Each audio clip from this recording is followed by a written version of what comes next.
Welcome to the session on early Christian art.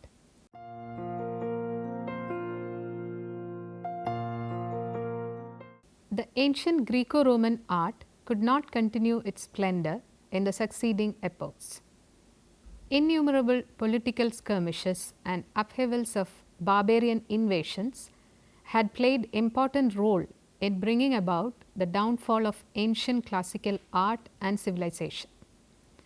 With the emergence of Christianity, new era begins in history and art. Christ's apostles traveled to the world far and wide to preach his teachings. Until Constantine's reign, Roman Empire did not tolerate the Christian faith. However, larger Christian communities existed in North Africa and the Near East, such as Alexandria and Antioch. In Rome, instead, the evangelist and Christian missionaries fell prey to incessant religious persecutions by the imperial rulers. Because in the eyes of Roman ruling class, the Christians were a horrible or shameful lot. They were potentially dangerous to the state as they followed inflexible monotheism and proselytizing zeal combined with intolerance of all other religious beliefs. Such features even stopped themselves to have a token allegiance to the emperor cult, which in effect had turned to be tantamount to treason. Apart from that, the imperial authorities looked at Jesus' teachings as subversive. As the faith spread, the imperial authorities came to the conclusion that the Christians were threatening the political power of the state. It explains the motivation behind the religious persecution and death penalty meted out to all who confessed to being Christians. This turmoil continued to exist more than 3 centuries in the beginning of Christian era. Despite, by 300 AD, nearly 1/3 of Roman population was Christian. Still, it was not capable enough to strike a chord as an important religion. But the conversion of Constantine the Great into Christianity in 312 AD had made profound changes in art as well as in history, whose impact is felt even today. Painting.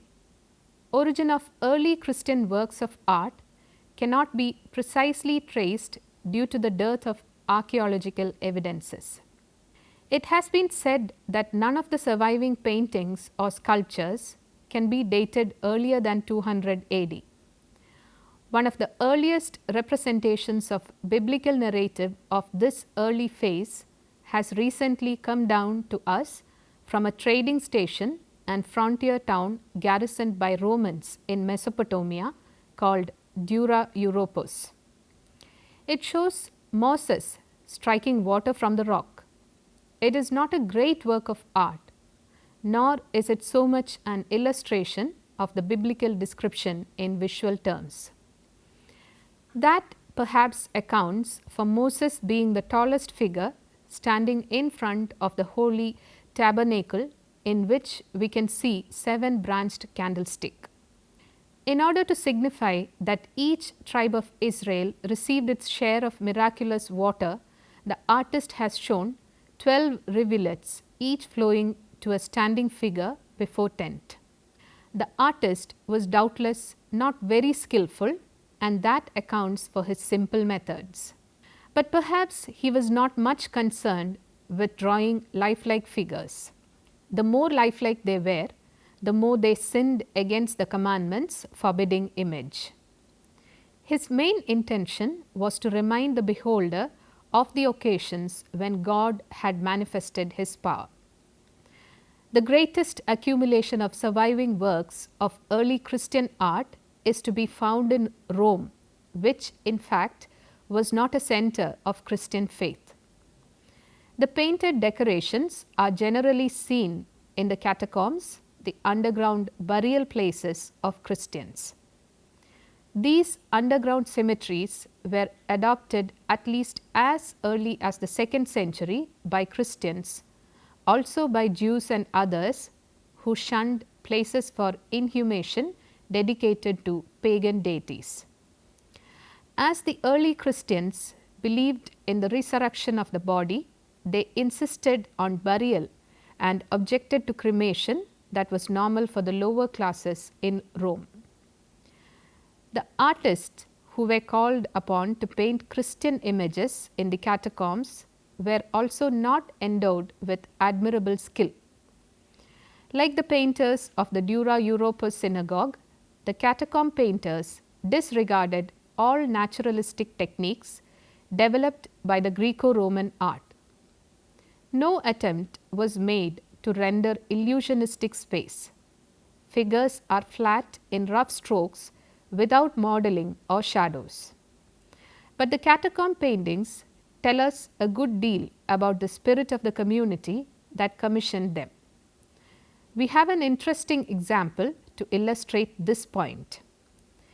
Three Men in the Fiery Furnaces is a catacomb wall painting of Rome, probably from the 3rd century AD.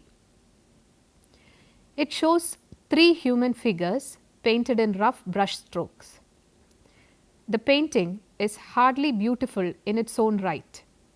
Moreover, in the first glance, we fail to grasp what it is all about. But it would have been appealed to its contemporary beholders altogether differently. Because the painting mainly seeks to remind the faithful of one of the instances of God's mercy and power. We read in the Bible, Daniel 3, says E. H. Gombrich, of three high Jewish officials under King Nebuchadnezzar who refused to fall down and worship on a given signal when a gigantic golden image of the king was set up in the plain of Dura in the province of Babylon. Like so many Christians of the period, when these paintings were made, they had to pay the penalty for their refusal. They were thrown into a fiery furnace in their coats, their hosen, and their hats. But lo, the fire had no power upon their bodies, nor was a hair of their heads singed, neither were their coats changed. The Lord sent his angel and delivered his servants.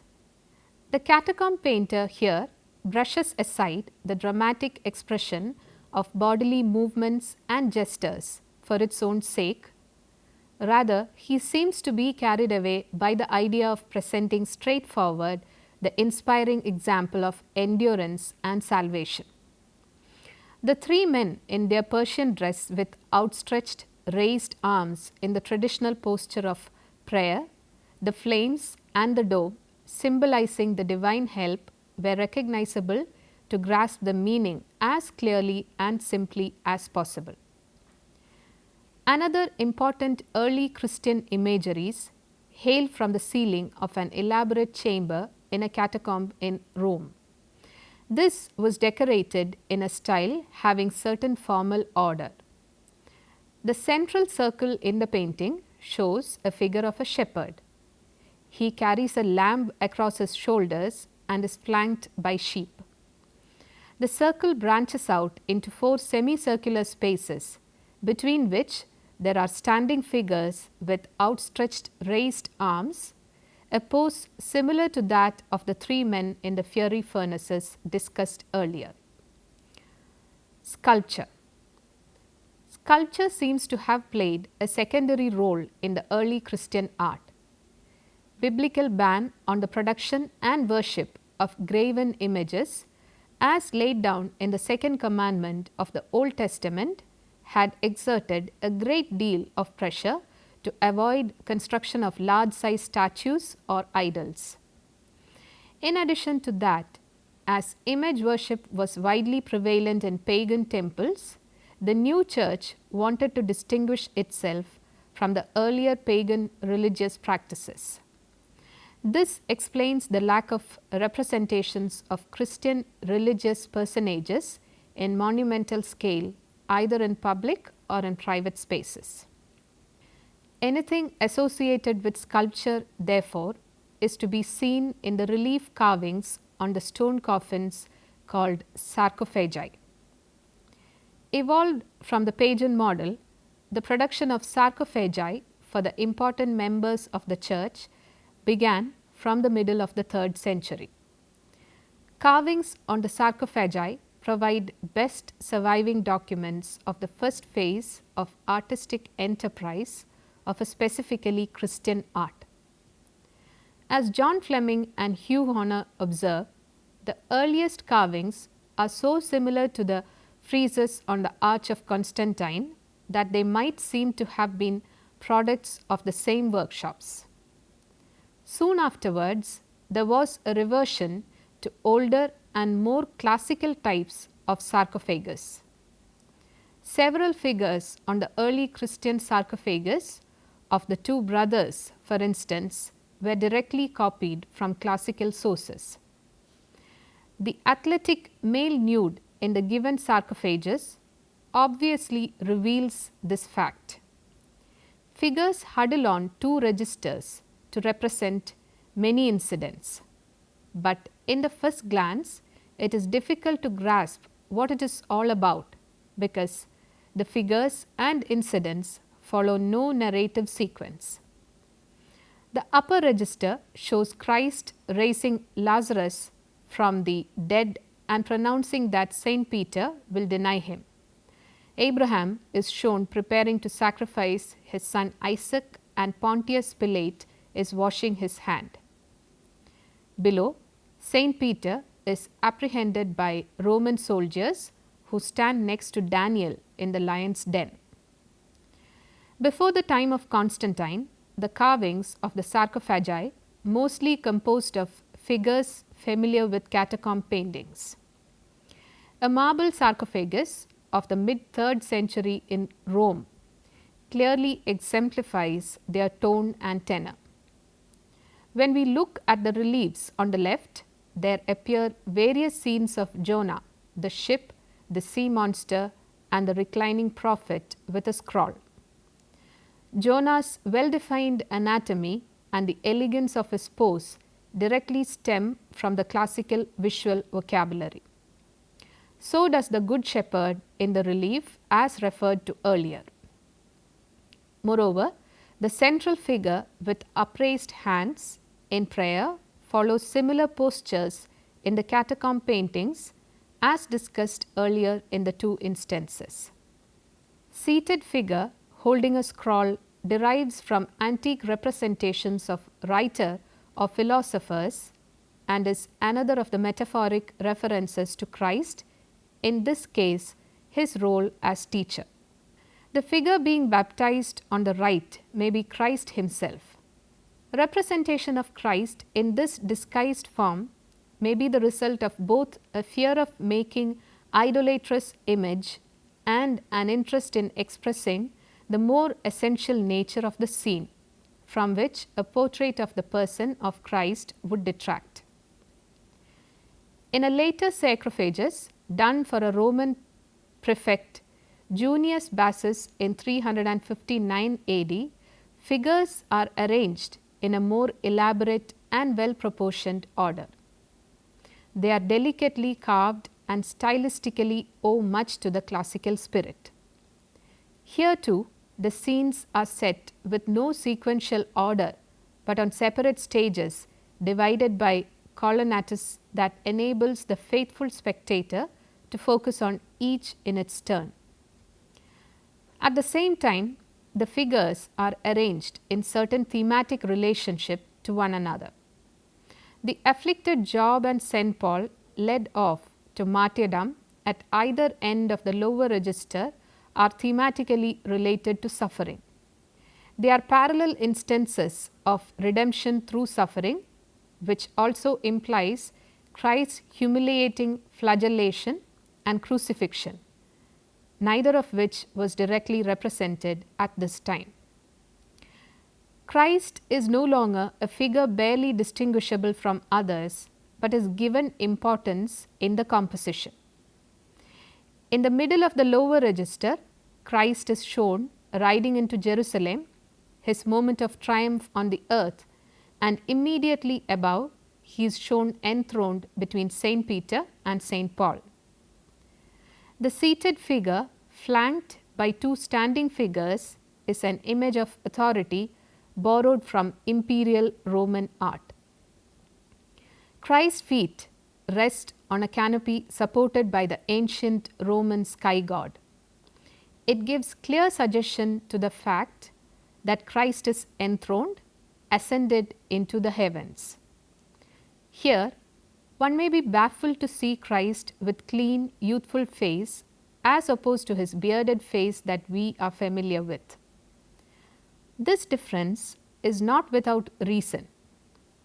Christ is portrayed in eternal youth and dressed in Greek pallium, which during this time in Italy came to be identified with philosophers and teachers. Depending upon this Greek model, Christ is rendered as world teacher. Probably modeled on the sculptural image of youthful Apollo, Christ's image of eternal youth recurs in early Christian art in varied forms.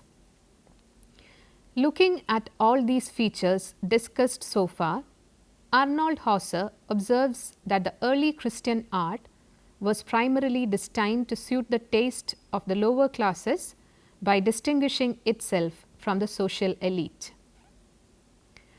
The catacomb paintings, in particular, must have been almost entirely works by simple artists, amateurs and daubers, and whose qualifications consist in their religious zeal rather than in any considerable amount of talent for work.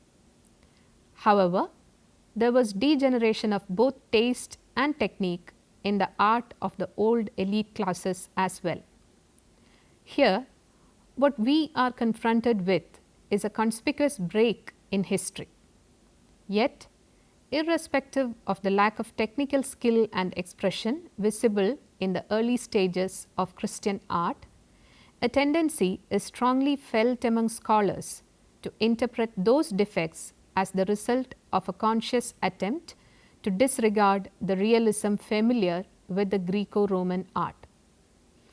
Under the influence of this idea, scholars tend to conclude that the lack of skillful rendering of realism as a spiritual gain and sign of progress, without ever looking into the aspect of interrelationship between the artist's intention and his power of execution. Arnold Hauser therefore argues that it is clearly absurd to deny all possibility of a gap between the artist's intention and his power of execution. There can be no question that such a gap existed in early Christian art. What has been praised in it as deliberate simplification, masterly concentration, or conscious idealizing and intensifying of the actual is in reality often just incapacity and poverty, just a helpless inability to render natural forms correctly and a primitive bungling of the drawing. This clumsiness of early Christian art continued until the Edict of Toleration 313 AD, by which it became the official art of the state. Meantime, it became the art of the aristocrat and educated class. As the church now became rich and powerful, it began to portray Jesus and his disciples as majestic and dignified persons, as if they were distinguished Romans, imperial governors, or influential senators. Architectural decoration. During the period of persecution, there had been no need to build public places of worship. Once the Christian religion became enormously powerful after its official recognition, it embarked on large-scale architectural projects. But at the same time, it refused to model on or to continue the ancient pagan temples, as their function was completely different. The interior of the pagan temple was usually a small shrine to house the statue of the god, and processions and ritual sacrifices took place outside. The church, on the other hand, had to find sufficient room inside the church to accommodate the whole religious followers who assembled inside for service. With this different function, churches were constructed on the models of large assembly halls, which had been known as basilicas in Latin during classical periods, meaning royal halls. These buildings were used as covered market halls and court of justice or drill hall, and mainly consisted of large oblong halls with narrower lower compartments on the longer sides, divided from the main hall by rows of columns. At the far end, there was often room for a semicircular dais called apse, where the chairman of the meeting of judge could take his seat. The mother of the Emperor Constantine built such a basilica to serve as a church. Since then, the term basilica established itself for the churches of this kind. The semicircular niche or apse used for the high altar, towards which the worshipper's attention was directed. This part of the building where the altar stood came to be known as the choir. The main central hall where the faithful gathered was later known as the nave, meaning ship. The lower compartments on either side were called side aisles, meaning wings.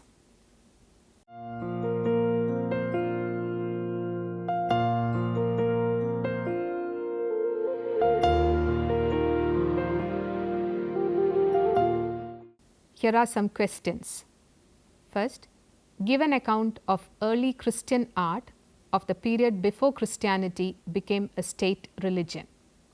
Second, describe the image of Christ and its symbolism as recurrently appeared in the early Christian art. Third, explain the composition and its significance of the mosaic, the three men in the fiery furnaces.